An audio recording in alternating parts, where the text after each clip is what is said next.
Hi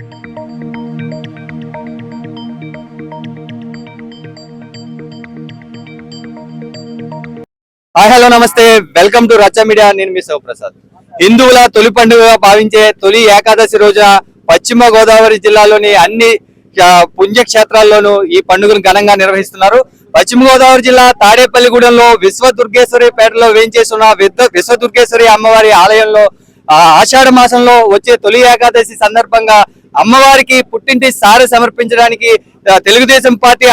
రాష్ట్ర organising కార్యదర్శి గొర్రెల శ్రీధర్ ఆధ్వర్యంలో అయితే ఆయన నివాసం నుంచి అమ్మవారిని ఊరేగింపుగా తీసుకెళ్లి ఉత్సవమూర్తిని పల్లకీలో ఊరేగిస్తూ కూడా అమ్మవారికి పళ్ళు పలహారాలతోటి సారె సమర్పించనున్నారు. ఈ సాంప్రదాయం ఎప్పటి నుంచి కొనసాగుతుంది, అసలు ఈ వెనక ఉన్న ఉద్దేశం ఏంటనేది శ్రీధర్ గారిని అడిగి ఆయన మాటలో తెలుసుకుందాం. అసలు ఇది ఎప్పటి నుంచి కొనసాగుతుంది, అసలు ఈ సారికి ఉన్న ప్రత్యేకత ఏంటంటే ఈ రోజు మరి ఏదైతే ఆంధ్రులకు అందరికీ కూడా తొలి ఏకాదశి అనగానే మన తొలి పండుగగా మరి భావించి ఏదైతే విశ్వదుర్గేశ్వరి అమ్మవారు మా అందరి యొక్క కోరికలు తీర్చి ఈ యొక్క పేటలో కానీ విశ్వదుర్గేశ్వరి పేటలో కానీ తాడేపల్లిగూడెం పట్టణంలో కానీ ఎవరు కష్టమని వచ్చినా సరే అమ్మవారి యొక్క దీవెనలు అందించి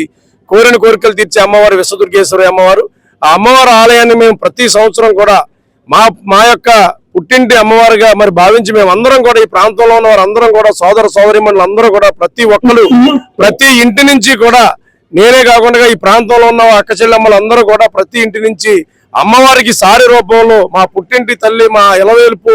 మా విశ్వదుర్గేశ్వరి అమ్మవారికి మేము సారి సమర్పించాలని చెప్పి మా ఆడపడుచుగా భావించి మేము అందరం కూడా ఈ రోజు పెద్ద ఎత్తున అందరం కలిసికట్టుగా మరి అమ్మవారికి